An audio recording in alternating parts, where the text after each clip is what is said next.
overwhelming demand, the Summer of '99 Tour returns.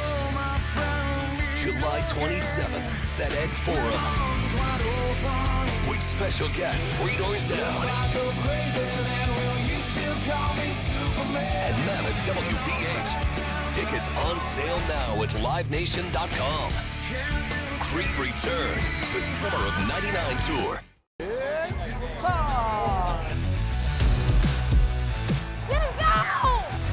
Bain drives. Oh yeah, oh yeah. Close, he hits and the Grizzlies have the lead. Yeah! Jarrett with a knockaway. Good defense! Morant attacking, spinning, hanging, and hitting. Let's go! Let's go!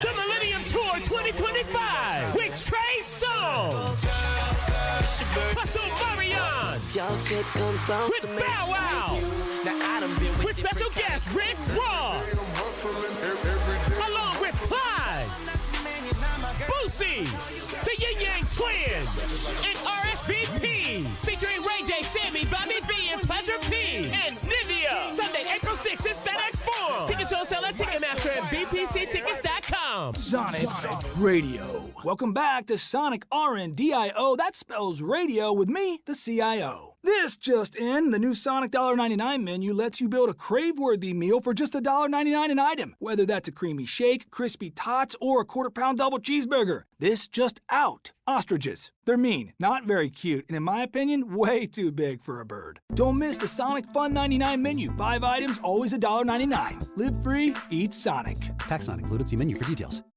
Grizzlies fans, dunks, dimes, and no-looks are great on TV, but nothing compares to catching them IRL. And that starts with buying tickets at Ticketmaster, the official ticket marketplace of the Memphis Grizzlies and the NBA. Ticketmaster gets you to the game so you can catch every highlight in person. From seeing your favorite Grizzlies stars up close to hearing the squeak of the sneakers on the hardwood. Put that jersey collection to use and get tickets at Ticketmaster. There's no better brag than saying you saw it live. See you courtside, Memphis.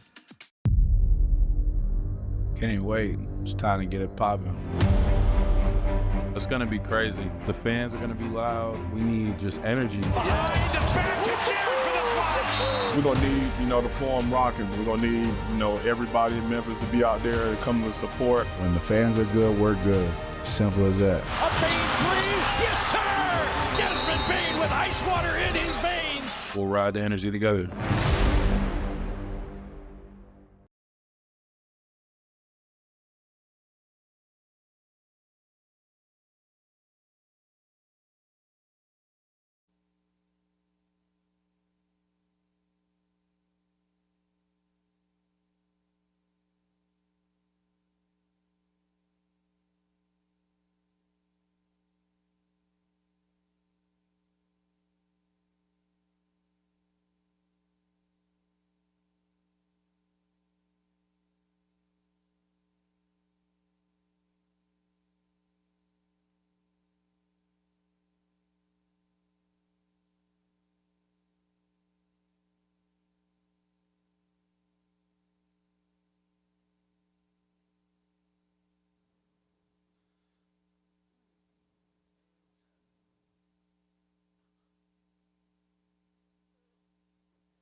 Live from downtown Memphis, this is the Chris Vernon Show on YouTube at Grind City Media and the official Grind City Media app.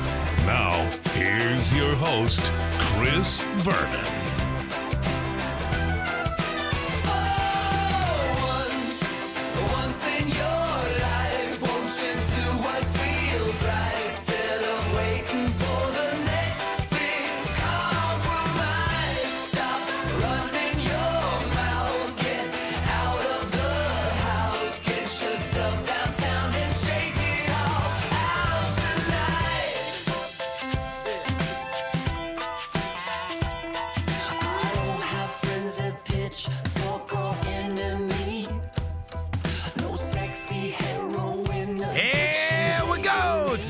On GrindCityMedia.com. It's Chris Vernon Show. Welcome.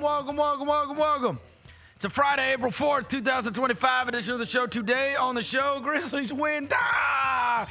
Grizzlies win. Unfortunately, Devin Walker's not here to celebrate with me.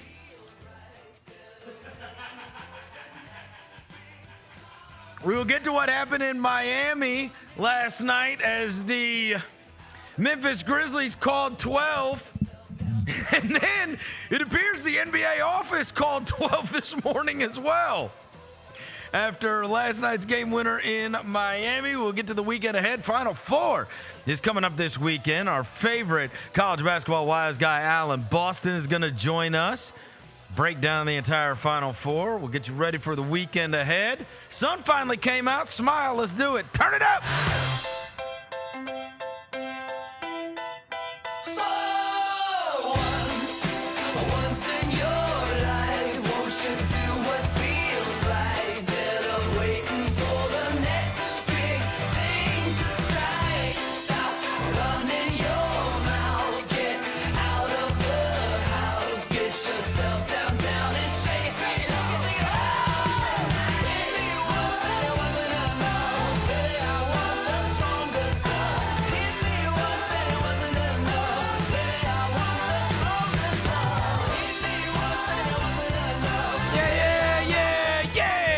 Everybody's having a good day.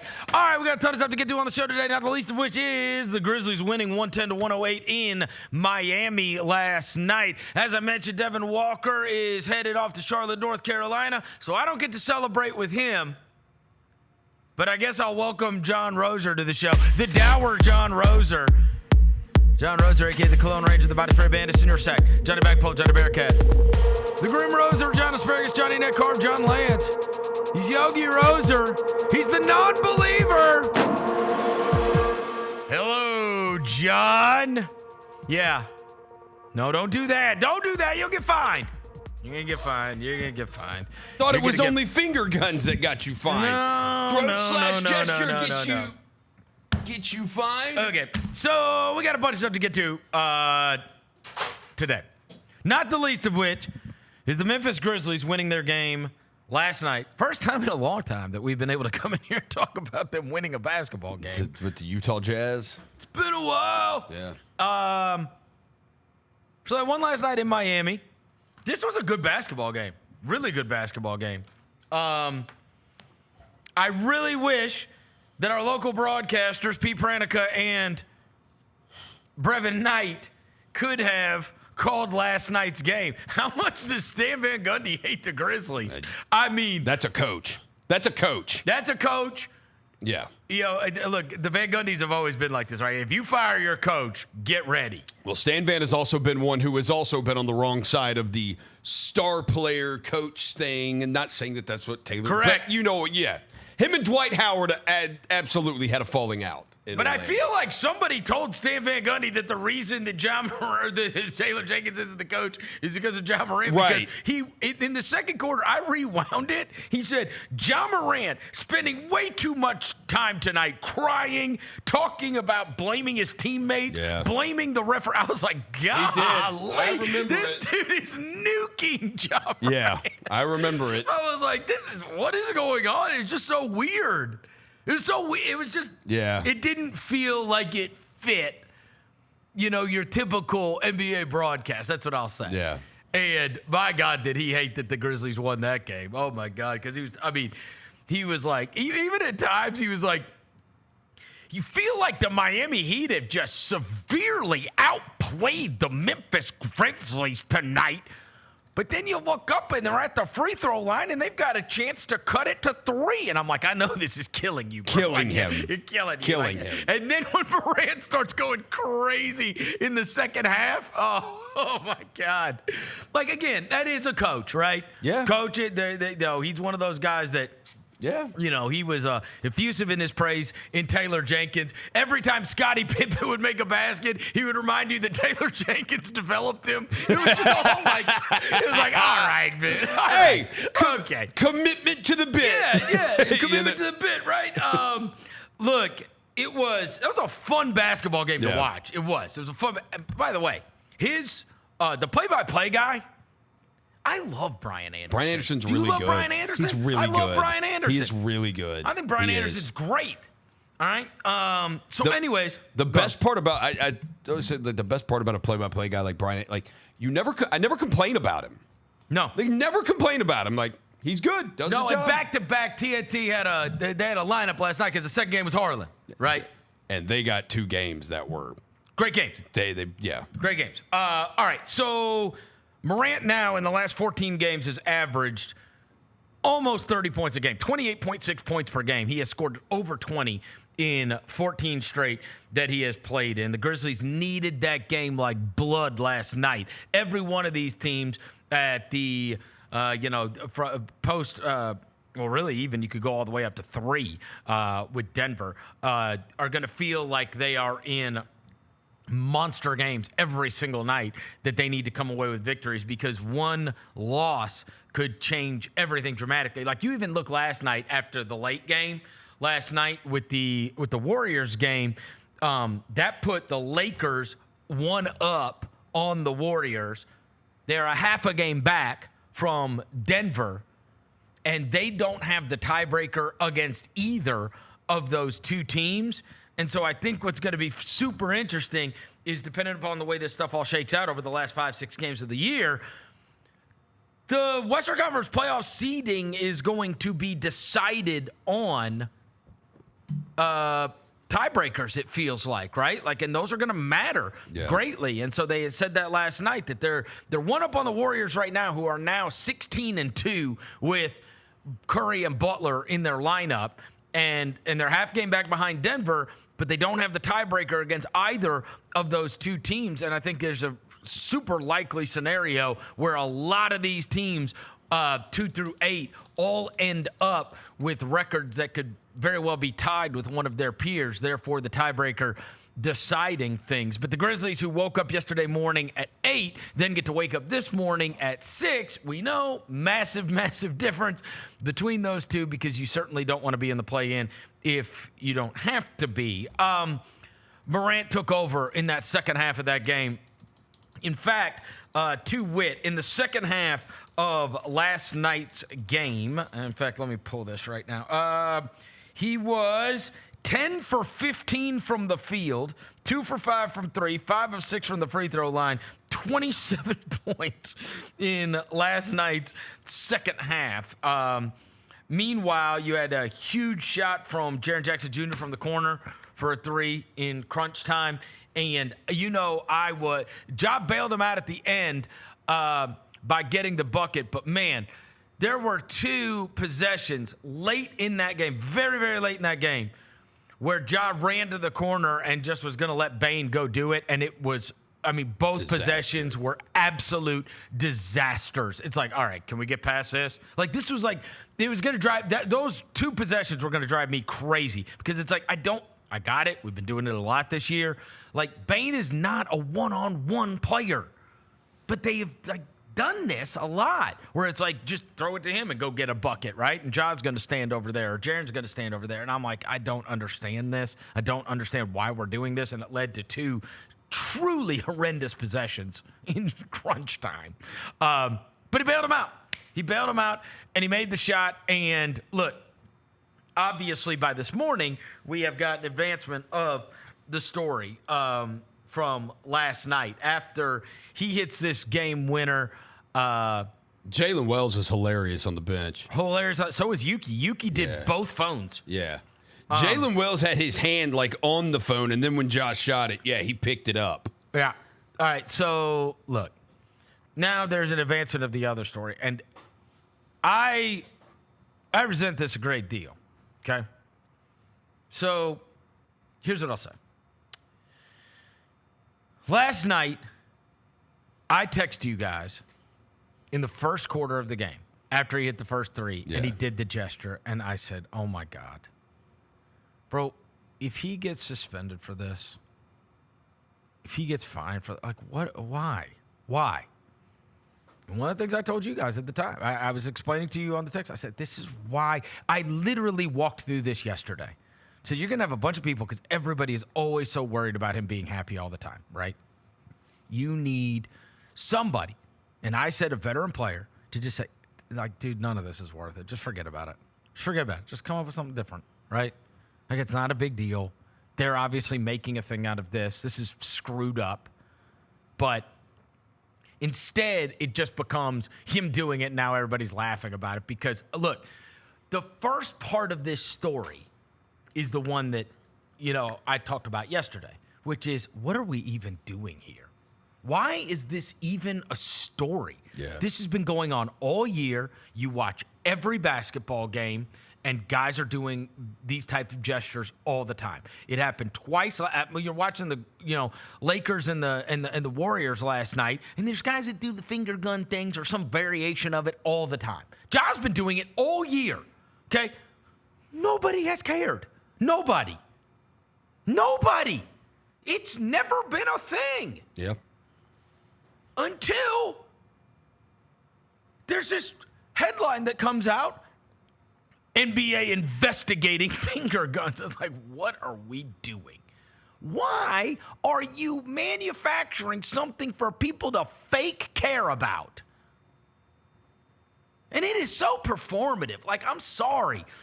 This has been going on all year. What game did you just tune into? Game 80? This is like it happens all the time. Like, nobody cared until they were told to care. And now it's like, yeah, but I mean, he's got that history and he's got this. Okay, well, but why didn't you care in the first game of the season? Right. Like, it was all cockamamie to me. Now, fast forward, right? Now the NBA, like, they put out this thing. They're investigating it. Then they have to say, oh, wait, Buddy Hield did it too. So now they're like, oh, shoot. Right? So now they're like, so we made fun of that in the first place. What are we, investigating finger guns? Like, what are we doing? What, seriously, right? I am all for, punishment of something that is real here. But, this is goofy. This is goofy. Nobody cared. Nobody. You were made to care, and then you were told to care. Even though now people are going to be watching NBA games, and like now you've turned it into a thing where it's like one guy can't do it, but everybody else does it all the time. And it's like, what are we legislating here, right? Like, that's why I said 1,000 times, if you didn't like it after it happened in the Golden State thing, and it's like, okay, this is going to be a thing, instead of leaking to Shams Charania, they're going to investigate whether or not, right? Instead of that, you call the Grizzlies, you call John Morant, and you say, hey, man, look, we've been through a lot. It's better. Can we find a different celebration, right? Like, these are not hard things to do. But to intentionally make it a thing and make it a headline, so then it becomes, and again, if you want to yell at me and you want to say, he should not have done it last night after it had already become a thing, I agree. But we've got to, again, go back to the first premise, which is, I think this is insane anyway. Again, I got it, right? There's consequences to your actions. They said, please refrain from doing it, and then you blatantly did it. And now they're gonna fine you triple the amount that they fined Draymond Green for choking Rudy Gobert. Like, the whole thing. Like, again, we can have the discussion of he shouldn't have done it last night. I'll agree, right? Just let it go. Just hoop. Just forget it. Right? There's no reason at this point to be defiant about it because they're being stupid. They're being stupid. But if we can't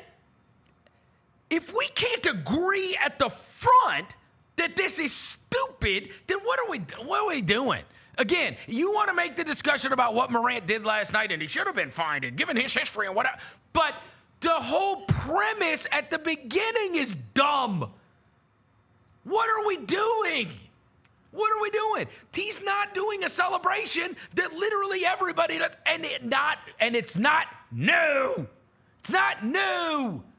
It's been going on all year, and Scottie Pippen and everybody's got some variation, and then what happens is it leads to a million of these, videos and GIFs, and it's like of And it'll be a Steph Curry, and then it'll be a LeBron literally last night, or it'll be LeBron in the finals cocking, spraying everything. It's like this is a very, very, very, very, very common celebration that everybody does, right? When they're playing basketball. They're shooting a basketball, right? And again, if you want to say you'd rather John Morant not do this one, I got it. Everybody does it. But, look, given your history and given your suspensions and whatever else, to me, that's a phone call that can happen. They made it a huge international story. And if you don't think that that is insane, I can't meet you halfway. I'm sorry. Everything passed. And, again, I'm the one that said, I don't want him doing it. I would, if I were a veteran on that team, or if I were on the coaching staff, or if I worked in the front, I would be like, hey, man, we know they're being stupid. I got it, right? There's all kinds of things. You and I deal with it all the time. Whether it's any place that we have worked, we might think something that we're dealing with is stupid. Yeah. But we just have to do it, right? It's where we're working. It's like, I know it's stupid that I've got to go to this training or meeting or whatever else. Yeah. But I got to do it. But we have to do it. Or I'll get in trouble if I don't. So it's like, look, I don't understand why somebody can't just sit him down and be like, look, bro, I know this is dumb. Right? I know. This is goofy. But they're gonna fine you, and they're gonna make this. It's not gonna. They're just gonna keep making this a bigger deal. And they're gonna make you the example. And they're gonna make you the example of this. You keep doing it. Now the problem they've got is now it's like, what are we legislating? Are we legislating he's the one guy that can't do the celebration? Because it's like there's literally video evidence of every star you have. And it's not even this year. It goes back the year before. It's been happening for a couple of seasons now. And if you want to tell me that, yes, he should be the only one because he's the only one that's gotten in trouble for guns, okay. I'm not going to, argue, again. But this is a discussion that doesn't have to be taking place internationally, and then him become defiant, and then it become a thing, and then it's everybody making him a martyr. You turned him into a martyr for no reason. None. This is just insane. What are we talking about? We're finger guns. Finger guns. Yeah. It's to the point now, even it's not even just the local people. You remember when the Tim McMahon and Baxter Holmes thing came out, and it was the whole city was like, okay, man, leave him alone. Leave Ja alone. We get it, man. He's made mistakes, but leave him alone. And this feels like you're piling on. That's exactly what this feels like. Well, the other thing is, why are you piling on him? Man, well, because there's going to be the whole but bro, he's lost over $100 million from his mistakes. Yes. Easy. Way more. He had every endorsement in the world his first couple of years. Some of them bailed, most of them stayed. Nike stuck with them, and some of them stayed, right? But, he's lost an absolute fortune. His chance at all NBAs to get the Supermax, all this stuff.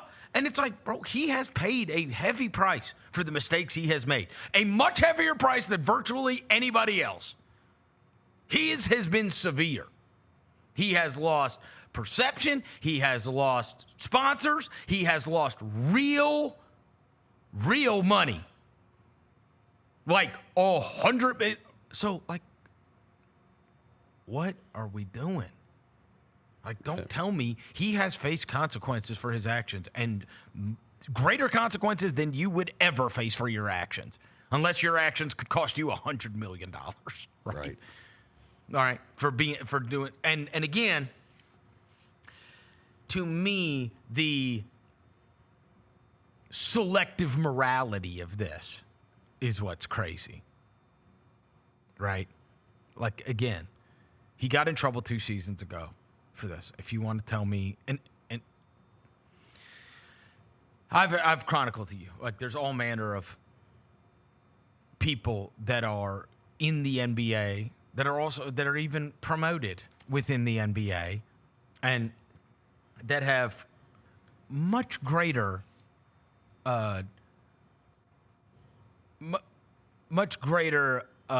dubious moral deeds than Morant. A lot of them. And I'm talking coaches, players, on down the line. So that's what I'm saying. Like, dude, I'm not telling you he was right in what he did. I'm not telling you he hasn't made huge mistakes. He has. But at this point, as we fast forward, you're making him pay more for past transgressions by turning it into something that nobody even cared about. Nobody cared. This was 100% manufactured and didn't have to be. No. Nobody was talking about it ever. All season.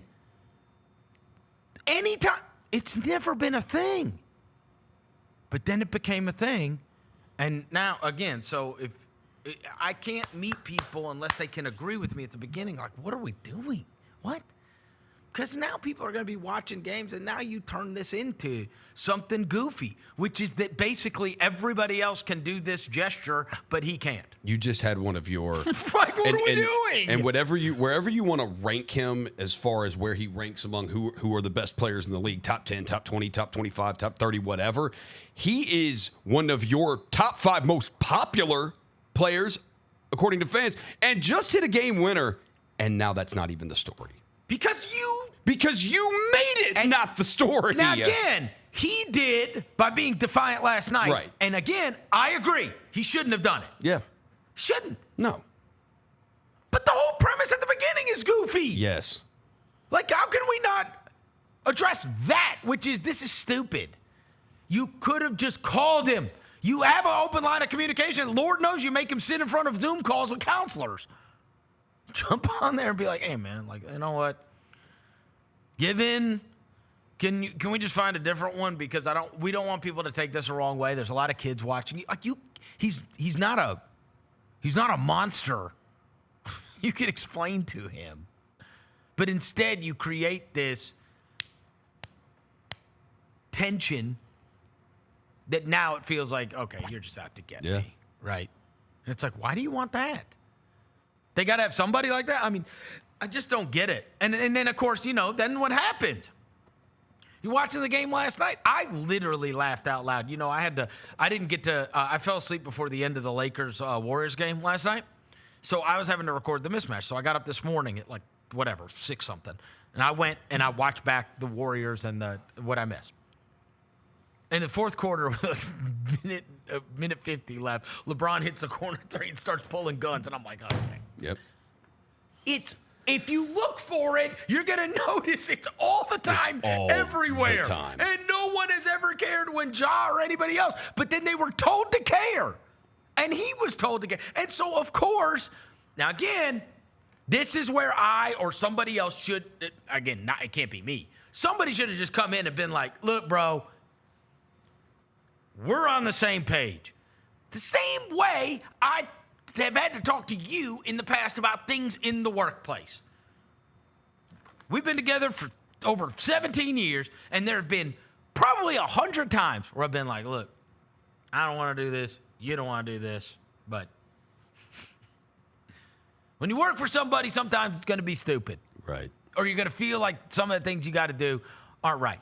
But what I'm saying is someone should have gone to him and been like, hey, man, it ain't worth it. It ain't worth it. And instead, you probably had a bunch of people, same way, right? Saying, this is stupid. I mean, look, in fairness, I was saying it was stupid too. It is stupid. It is. It's stupid. I also don't think it's probably in his best interest. Clearly not, because he's, $75,000 lighter. Mm-hmm. It's not in his best interest to make a mockery of it. But again, the NBA, the only choice they have is to say, you've either got to do one of two things. You've either got to say, no, it's just him. Or you're going to have to ban it, which is, again, insane. Yeah. No one has ever cared. Why are people acting like they've ever cared. That's been the thing that I've been going nutso about. Stop fake acting like you care about finger guns. Yeah. You've never cared. No one has ever cared. Until we were told to care about finger guns. Yeah. And then you turn it into, oh, the youth and oh, the murder rates and oh, like, what? Finger guns. And so now now it's like crossroads time, right? They're going to have to ban it, or they're going to have to start finding all the other guys. Yeah. Like, keep me on record. As with anybody, like literally anybody. And I don't care if Malik Beasley, who actually went to prison, who's going to win Sixth Man of the Year and played with an ankle monitor on, if he does it, I don't think he should be fine. Yeah. I don't care. But that's the precedent they've now set. Again, right? Yeah. You've made it a thing. You made it a thing. So now it's like. Now every game, everybody's going to be like, and then, again, you've got the high and mighties. I love the high and mighties. Yeah. Surely you understand the difference between him doing it and other guys doing it. Yeah, I do. That's why you should have just called him and been like, hey, man, look, I know this is like. But instead, you've made it a thing. You made it a thing. You've made everybody talk about finger guns. Nobody was talking about it. Yeah. Ever in life. It's never been a topic in life. No one has ever talked about finger guns. You did it. And now you've made it a thing. To now, where as soon as oh my God, when the playoffs come, you're going to realize the second you start looking for it, it's everywhere. Everywhere. These weren't random things last night. It was the second game that I posted 2 pictures from. Like, the Grizzly game was over. The next game started. And that's just 2 instances. It happens all the time, all game, with John Morant and everybody else. Again, if you want to be the nincompoop that tells me, surely you understand the difference between him, Okay, so the guy that got in trouble 2 years ago for waving a gun on Instagram should not be allowed to do a gun celebration. Got it. Okay. Talk to him. Tell him, hey, look, man. But to blow this into an international ordeal to where people wake up in friggin' France and are reading headlines about the NBA, and it's about one of your young superstars and his defiance because he did another gun. Why is him doing... No one has ever cared about any gun celebration ever, including John Morant, until 2 days ago. Yeah. How can you tell me that that's not a thing?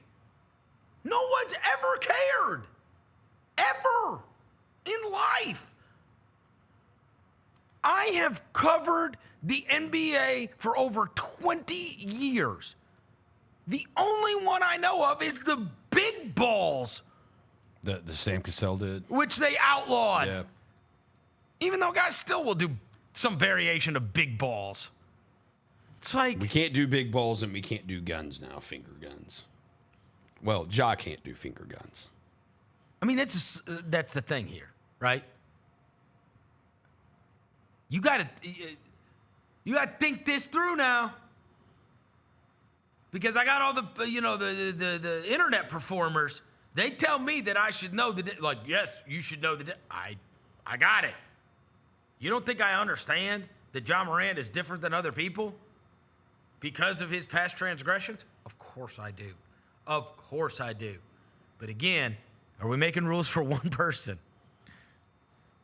Well, then it's also... Are we making rules for one person? But it's also, we understand there's a difference between Ja and the other ones, but, again, he's been doing it All year. All season, and you didn't care until 2 days ago. Like, we're 9/10 of the way through the season. Like, we've got like 5 games left. Why do you care now? Why do you care with 5 games left? You didn't care when there were 70 games left, but you care when there were 5 games left. Like, it's all so bizarre. It's so bizarre. And now he gets $75,000 fine. Yeah. And again, for being defiant. I got it. Yeah. Right? But sometimes the rules are stupid. Right? You remember when I got into it with the it's like the only time I ever got, the guy's been long gone. But there was the guy that was he used to run security. Oh, yeah, He's the biggest yeah. prick ever. Yeah, I know who you're tall talking guy. about. You He remember looked him? like Tick Price. Horrible. Yeah. I mean, just mean as a snake. Yeah, he was, man. We literally had a hurricane. Like he's how it was like the last couple of days, like monsooning outside. No, a hurricane. Yeah. And so we used to park back behind where Pat O'Brien's was. Yeah. Across the street. I mean, so I'm like, all right, I got to get to the side door so I could get out of FedEx Forum so I could try to get to my car. And this guy stopped me, and he was like, no. And I was like, look, man, there's like a hurricane outside. My car is like 75 yards that way, right? He's like, no, you have to go out the media entrance. And I was like, by the way, there's nobody in the arena. Yeah. Nobody. And I was like, look, if you want to look at my bag or whatever, that's fine. It's like, but my car's really, he's like, nope.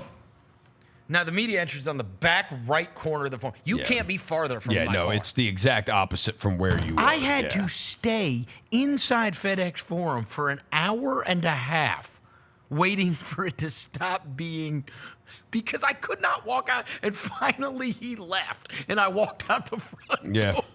And I'm like, you're just the worst. Sometimes the rules are stupid. Yeah. Sometimes the rules are stupid. And again, should I have done it? Probably not. If you want to say that I was being defiant. But again, I can't meet you halfway until we accept that it's stupid in the first place that I wasn't able to just walk out. What are we doing? And it's stupid in the first place that this is even so dumb. A topic. It is so dumb. We had two great games last night on national television. 2 great games back to back. And they made Morant the story. And then the stick in the mud nerd faces are acting like, no, he made himself the story. Ugh. Shut up, nerds. Yeah, this is finger guns. I mean, I've heard it all. Truly. You worried about the NBA's image, yeah, right? Right. Okay. Right. Okay. Yeah. Let's just say you got a lot worse things than finger guns. You got a lot worse things than finger guns. A lot of more dastardly deeds that have gone on. Yeah. That being said, I got to be honest with you. Given the finger gun situation, given the $75,000 fine, I've gotten it easy today. This has been easy on me. I mean, I was prepared. You picked a loss. Oh, I have been prepared for. You are so lucky. You know what? You should thank Adam Silver. I'm actually writing Ja and Adam Silver a thank you note. You should. You really should. Because you picking us to go 1-6 and be in the lottery. Okay, so we'll be 2-5. Charlotte's next. Yeah. All right. No, Detroit's next. Yeah, Detroit's next. And then Charlotte. Then Charlotte. Detroit, then Charlotte. I forgot though. I did. Okay. Yeah. I did forget this. That when I looked at the schedule, I did forget that we absolutely beat the bad teams in the East. We do. And Miami is a bad team in the East. So we're 14-4 against the bad teams in the East. 7 through 15. We're 14-4. All the ones under 500. So Detroit qualifies as a good team in the East, though. Okay. You got lucky. You picked a loss last night. I did pick a loss last night. Okay, that was a win. It was also almost a loss, too. Don't say almost. Not almost anything. Well, it was. They go in one column or the other. That's just true. And It's a dub. And Senor Morant came through last night. What were the texts? I was just like, okay, I can't respond because if I respond to the text, it's only going to get worse. Oh, yeah, I got F you, Roser. For this is you and Devin. Devin sending my tweet to the group and saying, you don't get to do this, Mr. 1 and 6. Hashtag Mr. Pussyfootin'. And then you did hashtag Johnny Pussyfoot. And then I just never responded because if I did, it was never going to stop. None of us would have slept because it just would have been all night. I mean, I thought you deserved worse, honestly. Johnny Pussyfoot. Johnny Pussyfoot. It was a great win. It was a great win. And look, it was. And then you get to the second game. And it's going to be fascinating to see, with those two teams, you've got the Warriors, who are 16-2 in their last 18 games since they've acquired Jimmy Butler, and both of those guys have been available. 19-2 when Butler's in the lineup, I believe. Curry's been absolutely nuclear. We saw it here earlier this week. And then one of the things that has become interesting about those two teams is, Butler has made it, as we talked about last week or earlier this week, in order to give the required attention to Steph Curry, he makes it much more difficult, right? Because nobody really cared if you were throwing the ball to Wiggins or Kuminga or Pods or whoever else, right? Right. So it gives you that other guy another outlet. They got these three awesome players. And then what's interesting is I think that in the case of Memphis, in the case of Golden State, in the case of the Lakers, in the case of quite a few of these teams, what we're finding is that they've got, we used to always say but they got this star. What about the other guy? And really, it feels like in many of these cases, it's like, who's the fourth guy and the fifth guy, right? In the same way that we talked about it last year with some of the teams that advanced, because it kind of feels like, dude, they've got Curry and they've got Draymond and they've got Jimmy Butler. And the Lakers have Luka Doncic and they've got Austin Reeves and they've got LeBron James. And the thing is, and if you watch, and last night, Reeves was absolutely awesome he was against the Grizzlies. Well, here's the deal, because I was thinking about this last night, right? So, and I talked about this on the mismatch with Jacoby this morning. One of the things I noticed last night, and that I noticed against the Grizzlies, and that I've noticed recently. Same way I talked about the Jimmy Butler thing, and I said, it's not necessarily the individual achievements of said player, but it's how it affects the group. And there's been a couple of things since the acquisition of Luka Doncic, which we knew would have a profound effect on the Lakers. Yeah. One of which is, as I said after we watched the game here, which was a game that Austin Reeves was otherworldly in the game here as well, is that Luke gave them the ability to, LeBron can decide how much energy I've got to expend tonight, right? What am I going to have to give tonight? Because there's a lot of times I can just take off, right? Like, he just made the world so much easier. So I can really, he always kind of did that anyway to try to, it would be, what is the minimum amount of energy I've got to expend for us to win this game? Yeah. Because I'm 40 years old, bro. Like, and if I've got to spend a lot of energy for us to win this game, I've got it. But if I don't have to, that's way better. And it felt like, especially last year, with him and with Davis, took a lot of energy. Like, they had to have him be great in order for them to win. Like, great. Because they got the two. Now, with the Luka thing, you think about it this way. A, you've got two other guys that can have the ball and just go do it themselves or create for the others, right? He doesn't have to do it all. He did with it was just him and Davis. And Reeves would catch like a great defender in many cases. You would move a great defender to Reeves. Well, now, so it didn't affect anything on the big side with Davis being out, because that's where you would have to employ, whoever your post defenders are, okay? But on the perimeter, outside of Oklahoma City and Boston, there ain't anybody that's got 3 awesome perimeter guys. Yeah. Like, that are good enough on both ends.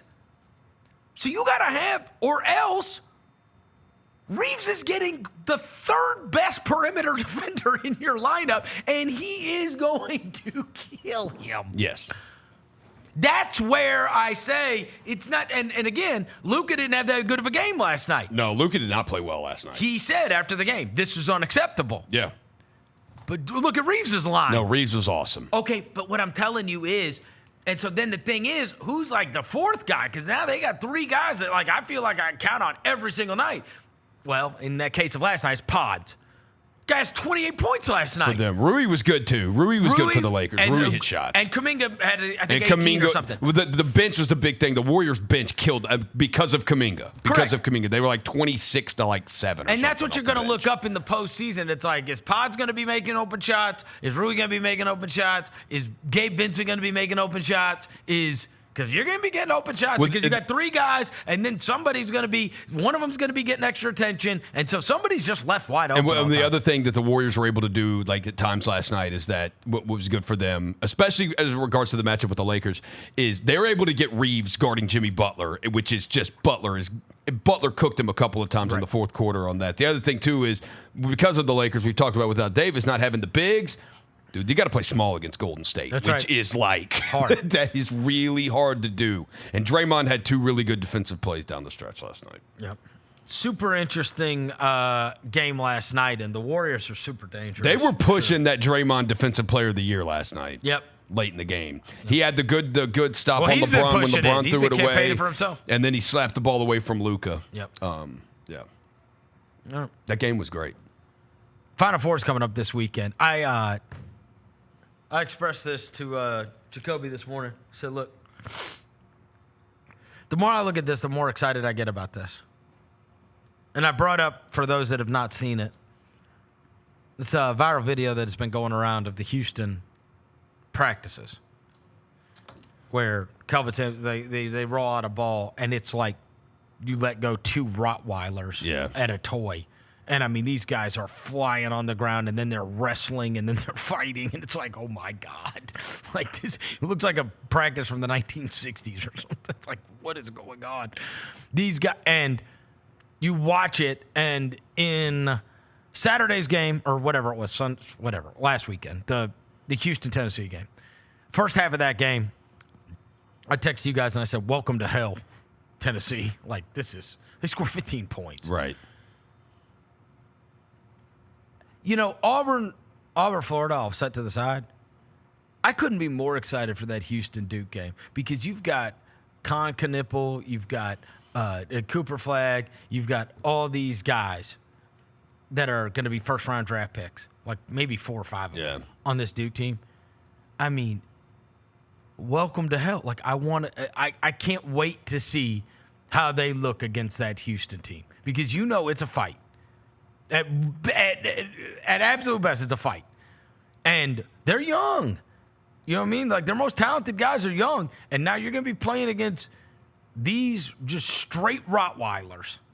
And it's like, I don't know. I mean, typically, you typically like the defense more than the offense. But I think it is perfect I am so excited to watch those guys that are so highly thought of draft-wise have to go deal with that team. Like, I love the matchup. It's the number 1 offense versus the number 1 defense. It's these mega-talented guys that are young versus these older, just absolute Rottweilers who are not on a bunch of draft lists. Like, I can't wait. Duke Houston is like, I cannot wait to watch that game. I don't know what's going to happen, and I don't know how they're going to react. But what's a revenge game for Houston? It's a perfect scenario to get to see the high draft picks. Yeah. At this moment, right? I want to see how Flagg looks again. I mean, because they're going to get punched. Bro, nothing's easy. No, nothing's going to be easy. Nothing's easy against that team. No. We're going to take a quick break. Alan Boston's going to join us. We're going to go through the Final Four on the other side. Chris Vernon Show.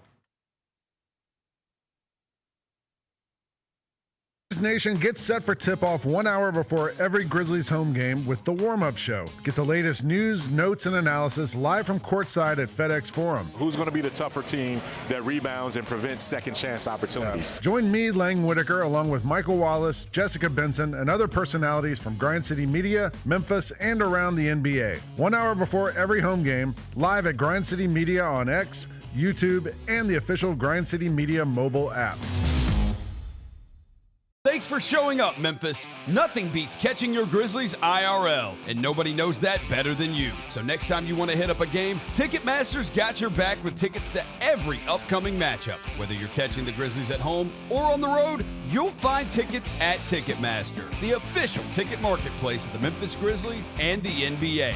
Keep putting that jersey collection to use and get Grizzlies tickets today. There's no better brag than saying you saw it live. See you courtside again soon, Memphis. Shinedown. Dance Kid Dance Tour. Live in Memphis. FedEx Forum, Saturday, August 30th. With special guests, Bush and Morgan Wade. Get tickets now at livenation.com. Shinedown, live in concert. For more, visit shinedown.com. The Millennium Tour 2025 with Trey Songz. Hustle Marion. With Bow Wow. With special guest Rick Ross. Along with Plies, Boosie, the Yin Yang Twins, and RSVP. Featuring Ray J, Sammy, Bobby V, and Pleasure P. And Zivia. Sunday, April 6th at FedEx Forum. Tickets on sale at Ticketmaster and bpctickets.com. Bane, a pump fake, a three. It's through for Desmond Bane. FBK. Fly by King. Wheels through the lane, now spins back. Ja hangs, puts it in! Oh, what a shot by Morant in the clutch! So hot. Oh, Jared said no! Because he doesn't put on a play, comes up with a monster block.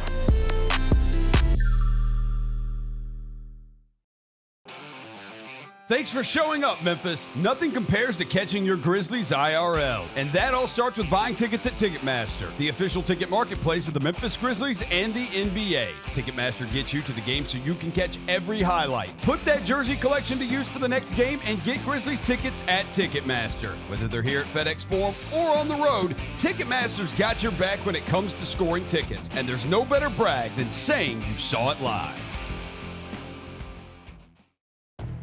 Double your chances to win all month long in March with two big promotions. On Fridays, embrace the madness and win a share of $150,000 in cash and free play. On Saturdays, starting March 8th, go for the gold and win your share of up to $10,000 in cash and free play in the 80K Fool's Gold giveaway. Enjoy live entertainment all month long and play for your chance to win big in March only at Southland Casino Hotel. Must be 21 or up. Play responsibly. For help quitting, call 800-522-4700.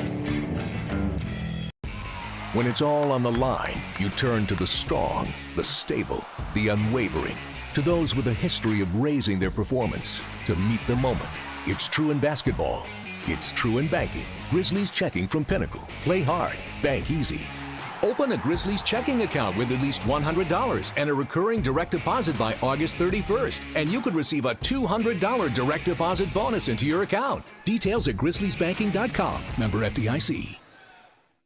Kroger shoppers and Grizz fans, one exclusive last-minute discounted ticket deals takes it straight to you during the Grizzlies 2024-2025 season. Sign up with the new Kroger Buzzer Beater deal. Fans can sign up by texting Grizz to 636-479 or visit your local Kroger store in the Delta Division and scan the QR code. By signing up, you agree to receive recurring automated promotional and personalized marketing text messages from the Memphis Grizzlies. Consent is not a condition of any purchase. Message frequency varies. Message and data rates may apply.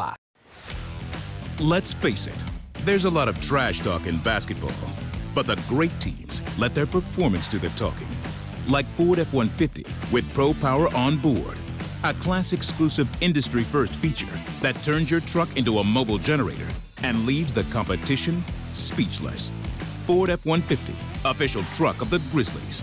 Greatness starts here at your Mid-South Ford dealer. Class is full-size pickups under 8,500 pounds. GBWR. Welcome back to the Chris Vernon Show on YouTube at Grind City Media and the official Grind City Media app.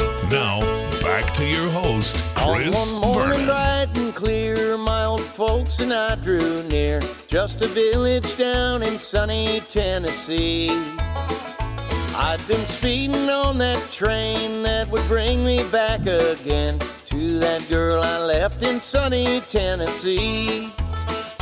I could hear. All right, we're back. Chris those Vernon voices Show. say- Final Fours coming up this weekend.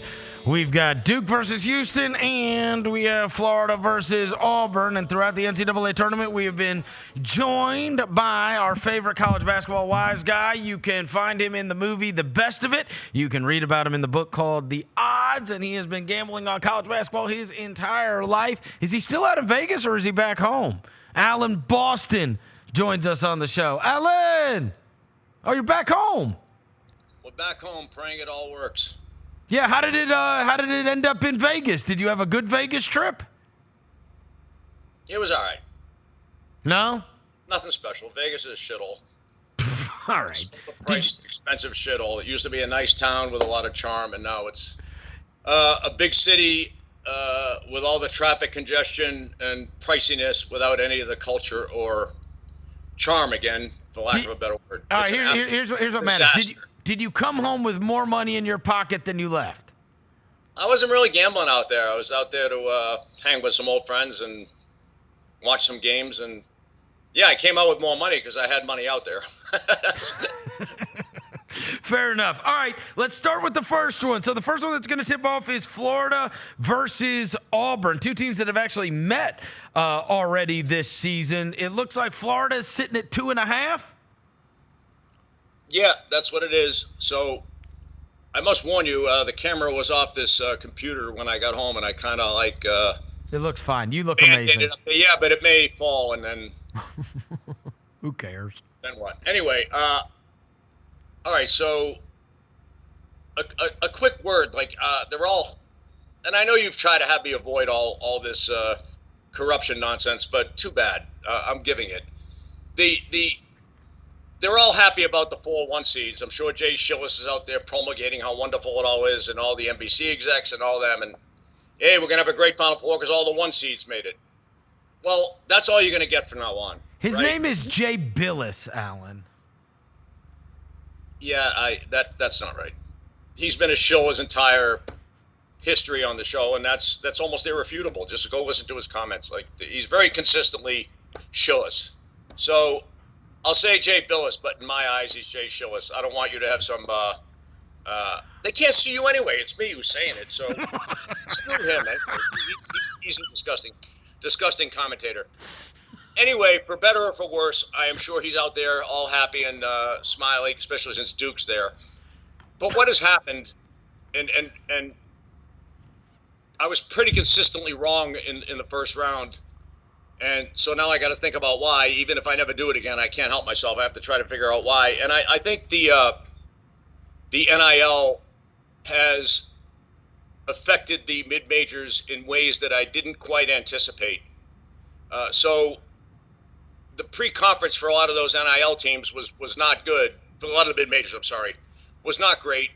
And then their ratings got built up a little bit in conference. I talked a little bit about that, but some of them I had kind of rated kind of high anyway. So when these mid-majors now battle the big boys, because of NIL, a lot of their better players have disappeared. Now, these coaches often are so good they can still create a very, very good team out of it.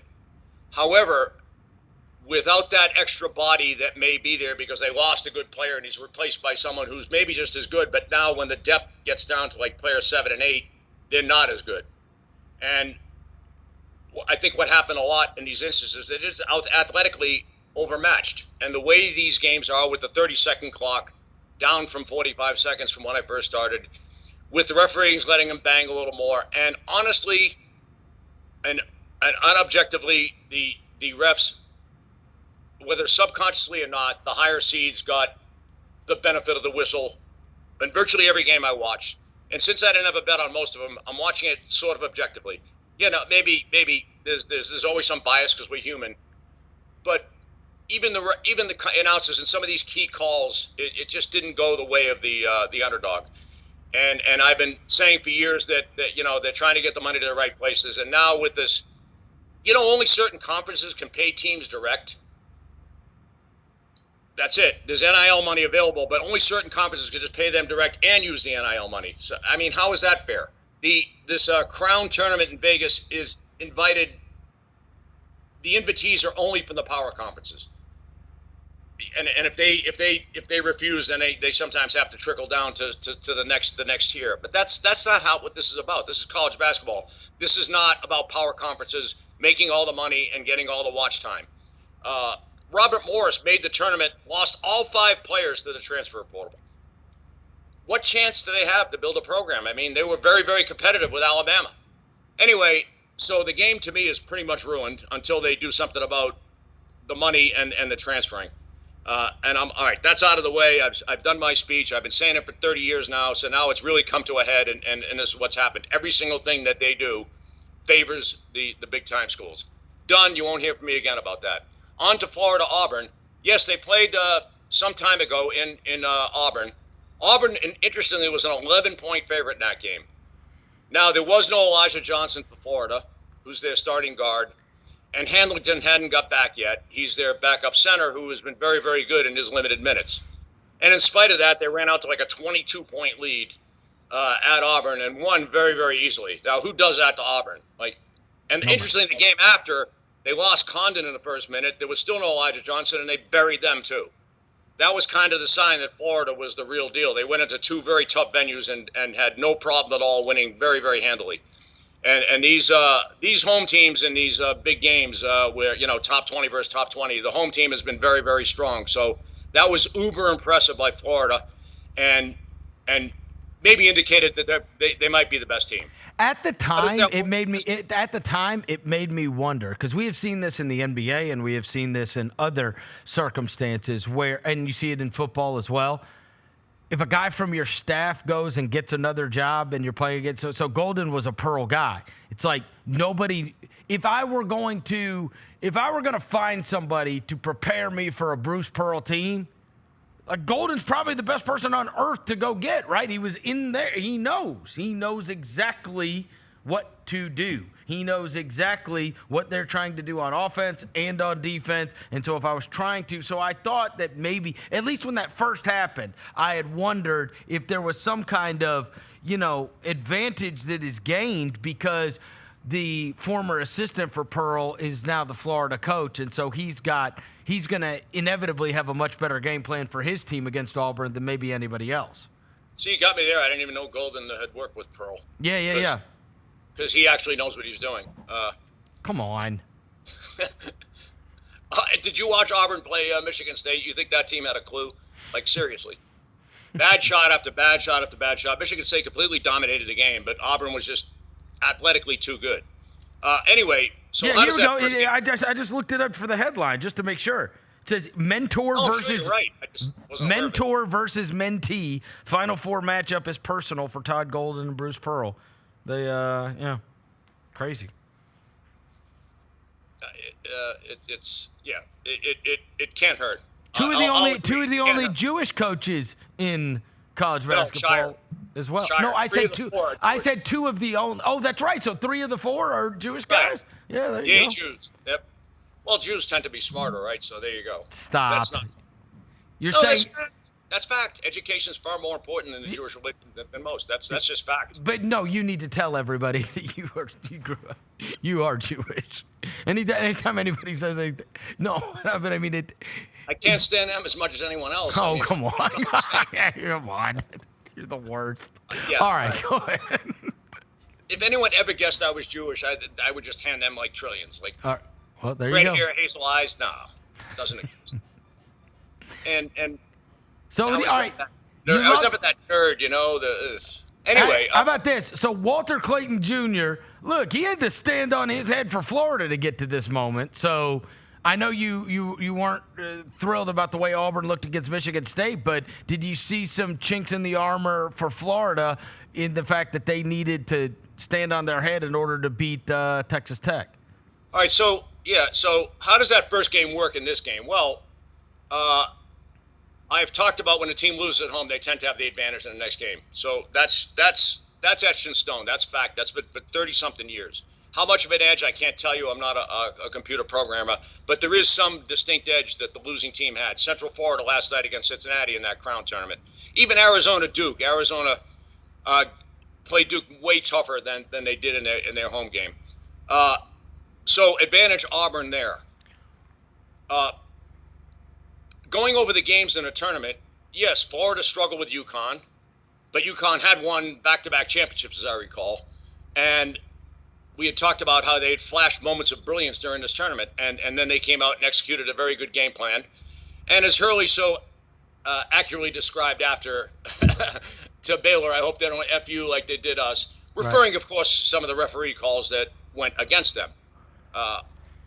And they were an 8 seed for some strange reason.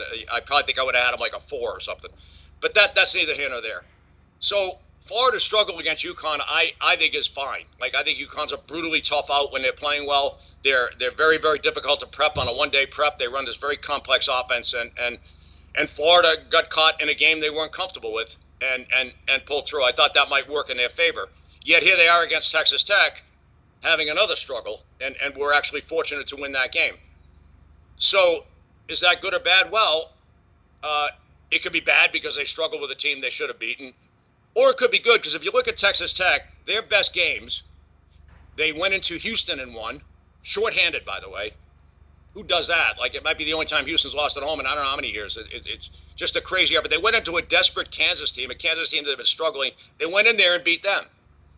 They went into BYU and won. BYU, yeah, maybe they struggled against the bigwigs on their home floor, but you wouldn't expect Texas Tech to be one of those. Maybe Houston or Kansas, who got destroyed at BYU, would be more likely candidates. So Texas Tech's best game was extremely difficult to beat. Maybe best team in the country level. Some of their wins are best team in the country level. Winning in Houston, winning in Kansas, that doesn't happen. So I could write it off as Texas Tech gave them their best shot, and Florida found the wherewithal to beat them. So I think Florida is certainly, if not the favorite, at least pick them to be the favorite to win the whole thing. Now, how does that dynamic of losing to Auburn play out here? I don't know. I'm not a big Bruce Pearl fan. I've made that obvious. They took way too many bad shots against Michigan State. They let Michigan State run their stuff almost, a little too fluidly for too longer periods of time. They completely outmanned Michigan State. That should have been a bloodbath of a game. And even the Michigan game prior, that game was tight the whole way until Auburn started climbing all over the back in every single rebound and got every single rebound without a foul being called and hit some threes and broke Michigan's back. I have not been impressed at all with Auburn in this tournament, and I do think the fact that Auburn was 11, albeit Florida was a little crippled, now they're a 2.5-point underdog, can't exist. Both those don't coexist. The home advantage is not that big, and nothing happens in a month to make it that big a swing in price. So technically, the line is slightly too high, to my view, but I'm never, ever, ever, ever, ever on a week to prepare betting Bruce Pearl against Todd Golden. So I am leaving it alone. You're leaving it alone. If this were, are you allowing the emotion of, how you feel about Bruce Pearl or the history or just the recency to, like, that would be a statement. That's like almost like an auto bet in your past, right? If the first game was 11, this cannot be 2.5. Like, it can't be. So you would just auto bet Auburn, right? Because it's like, well, yeah, that's part one. So I'll finish with part two. Is I do make a number in every game. That's kind of like what everything's based on, and my number is Florida 1.5. Okay. So there's all these tertiary things going on, and I had a big bet on Florida in that first game, so I didn't think 11 was at all reasonable. So the that was the bad. 11, That was, my okay. number said way lower. Okay, that was the bad line. To the layman, to the layman, they overreacted to the injury like they often do. Yep. Clayton just stepped it up a little bit more, which obviously he's capable of doing. He's That's right. had a rather Amazing. good sentiment, I will say. You know what? We talked about him earlier this week. He was an amazing football player. How about that? Makes sense. He is kind of like he's got that stocky. He was a 4-star quarterback recruited by everybody. Everybody. Well, he went to Iona to start, right? Like he wasn't a big recruit. No, he went out of basketball. That's interesting. He only had like 4 or 5 offers for basketball, one of which was Iona, and he went there and he played for Patino. I didn't even realize that. Played for Patino there, but like he just loves basketball. He wanted to be a basketball player, but he was like a 4-star, 5-star quarterback. Crazy. Well, yeah, they had that kid. The big guy went to New Mexico too. Iona. Iona had quite a good team. In case you think Iona made some caviar out of crap at Iona, he didn't. Obviously, he had some good players there. Yeah, good players. So, all right, so you're staying away. You're not going to bet this one at all. You're not going to bet Florida. But I have Florida. I have Florida at 40-1 to win the whole thing. So I do have a vested interest in this. Okay, with something like that, do you hedge? I think hedging is good for only in 2 instances. Number one, if you're dead broke and absolutely need the money, then you should hedge. So you make sure you have money in your pocket. That's not quite where I'm at right now. And part 2 is if you have some liking of the game. Otherwise, you're just making a bet that's negative EV, as they would say in the modern world, or just a bad bet. And why would you make a bad bet to risk money that you shouldn't? And maybe I lean to Auburn or the thing, but my gut thinks Florida's just going to get them. Just watching it visually, I think Auburn they mail in too many possessions, and you can't do that against Florida. And Florida has pulled a great escape a couple times, and I don't know. They were, maybe it works against them in that Auburn game, but maybe they're just way too good. They were 22 ahead at Auburn, shorthanded. I got you, but if you got a 40-1 ticket, why wouldn't you just bet on Auburn just to ensure that you're winning no matter? Because it's a bad bet. I think it's a bad bet. Okay. I think Auburn at the money line's a bad bet. I don't think there's any edge in it. So. Okay. And it's not enough where I thought we had a lot on it, but we don't. So if I had some massive amount of money on Florida to win it, I would definitely hedge something to make sure I get something out of it. But where it stands, it's not as much as I thought it was. And the other thing in this game, if you want to look at matchups, Florida's got tons of big bodies to throw at Broom.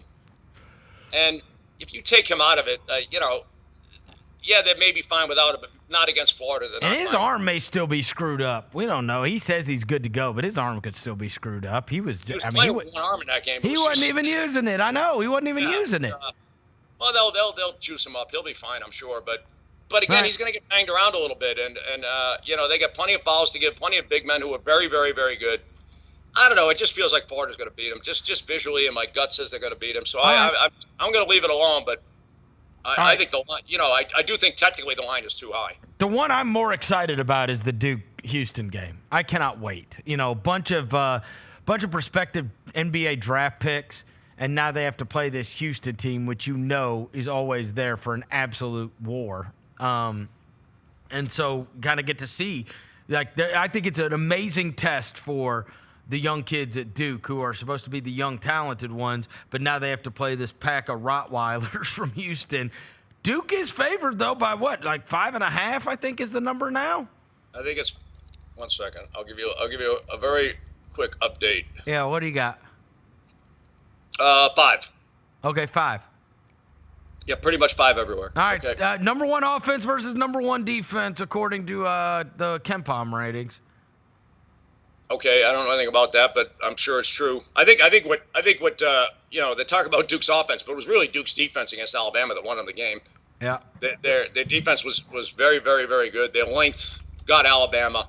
Alabama missed some shots, and then eventually, the game got out of hand pretty quick, and they started forcing things. And I was impressed with Duke in that game, but then again, I went back to I lost a fortune on that Alabama Duke game. I was just wrong.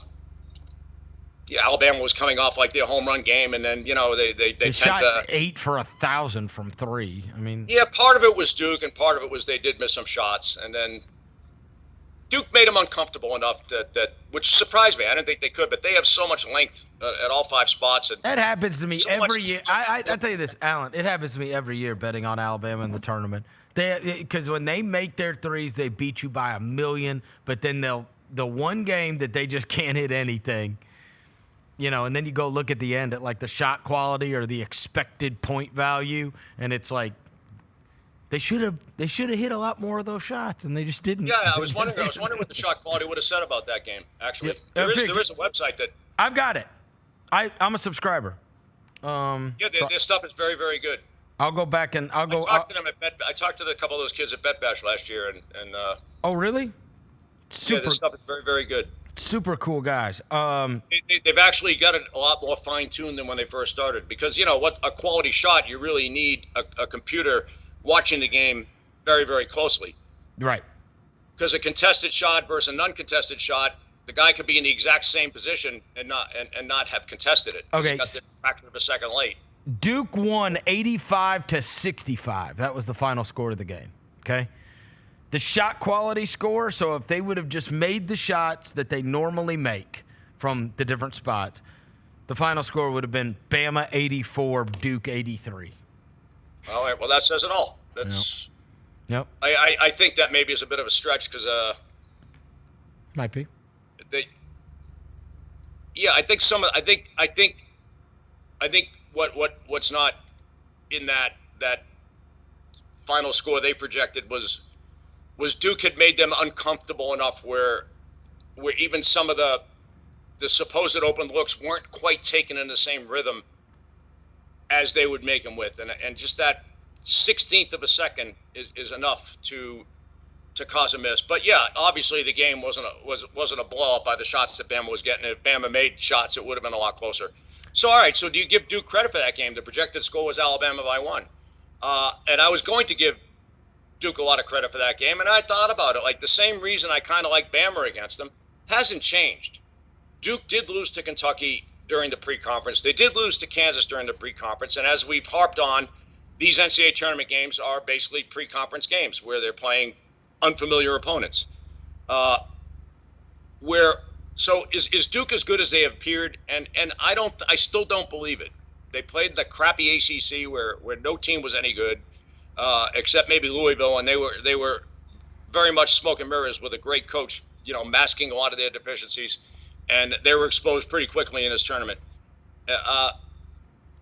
Duke's win in Arizona was their home run game, but Arizona really was kind of floundering at that time. So again, I think there's a good chance that Duke is very overrated. Just a chance, not etched in stone, chance. Houston probably isn't overrated. They've just been pretty consistently Houston throughout this tournament. Now, I thought their game against Gonzaga was very, very impressive. I think where Duke has an edge is they're so deep and so talented. There's no one has as much talent as them. Like, coming off the bench, they got a 5-star recruit coming off the bench. They got that Mason Gillis kid from Purdue who, right, he went to the final game last year, right? And another kid. They got just talent galore everywhere. So that's their edge. They have more talent. And the other edge they have, and again, you're going to get mad at me, is they get the whistle, for sure. I mean, Cooper Flagg knocked the kid over. I'm not mad about that. Yeah, all right. Well, Cooper Flagg knocked the kid over in the last game. Went sprawling on the ground. Thought the kid had a concussion. He got knocked down so hard. Flagg looked at the referee like he's nuts. He can't call that on me. They don't call anything on me. Like, don't get me wrong. I love Cooper Flagg. I think he's awesome. I think he's an awesome player. He seems like a real good kid. And he's from Maine, the state I love the most. And it's not his fault that he gets the breaks of the whistles. He does. Just 100% does. That's not even subjective, I don't think. I'd like to someone prove me wrong. Anyway,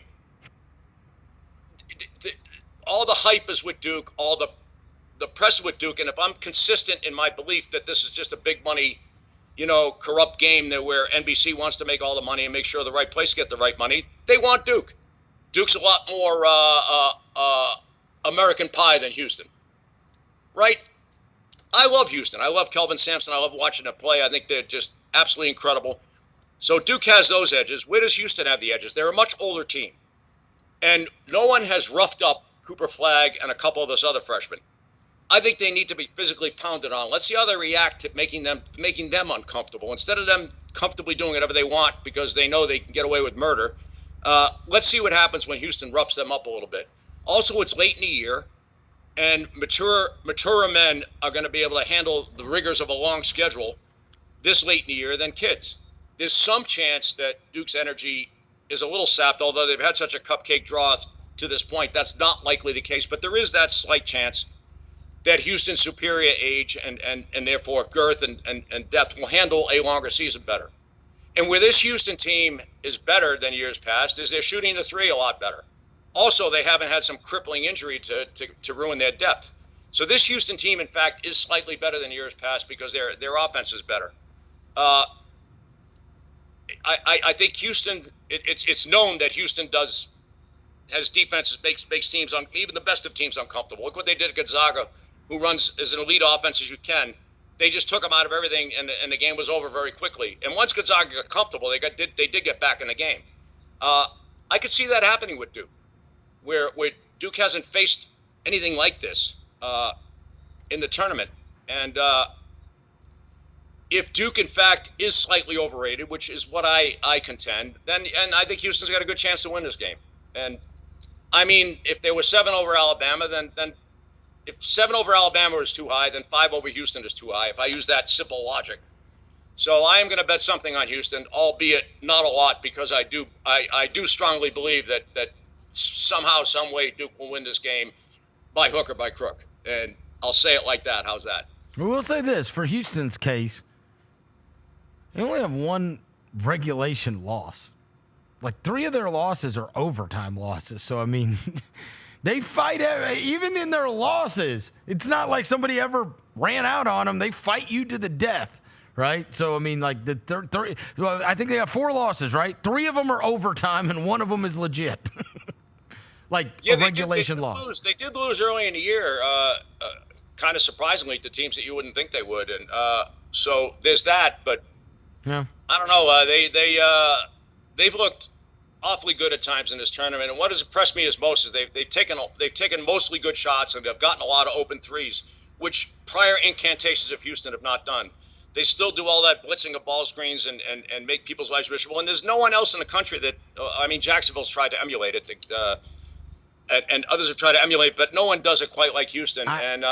I'm so fascinated by this game. Duke may struggle with that, and Duke may struggle with the physicality of the game. I think Houston has to make it a physical game, and just if they take a few extra fouls, so be it. Just get them uncomfortable. I know. I'm going to be so fascinated because I really don't know what's going to happen. There's a chance that the Duke talent is just too much.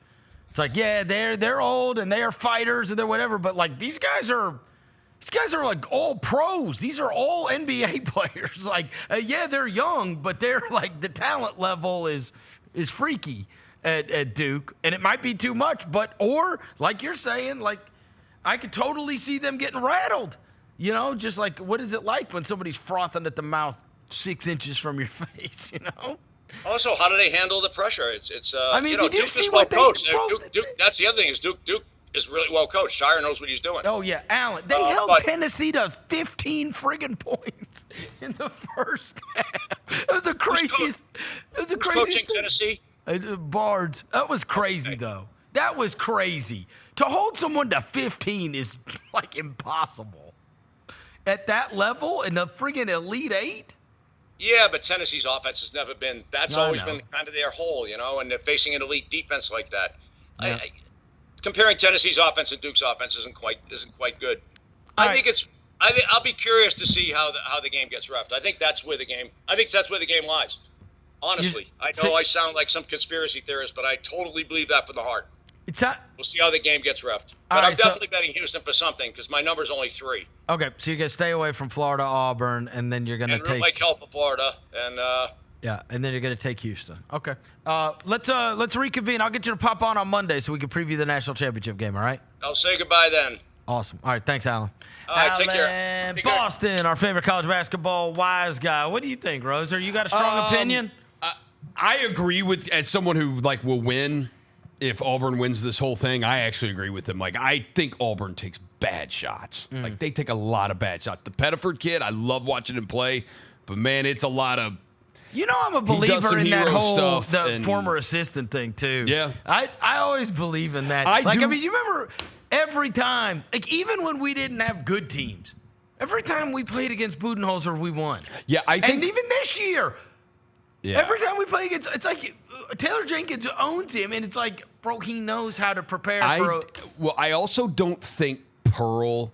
I do think this for Pearl. Pearl does not often with this Auburn team this year does not get to play the revenge factor, and he can play it because Florida beat him. And he can also do it if they have to play Duke because Duke beat him too. I want to see Janai Broom's like right arm move around. I like want to above see his that. head That would matter. You know what I mean? That would matter a lot. He literally yeah. played the last 5 minutes with one arm. He couldn't move. Yeah, he couldn't move his arm. And I know he hit the 3, which was cool. No, but like, you could see he couldn't do anything with his arm. I hope Houston beats Duke.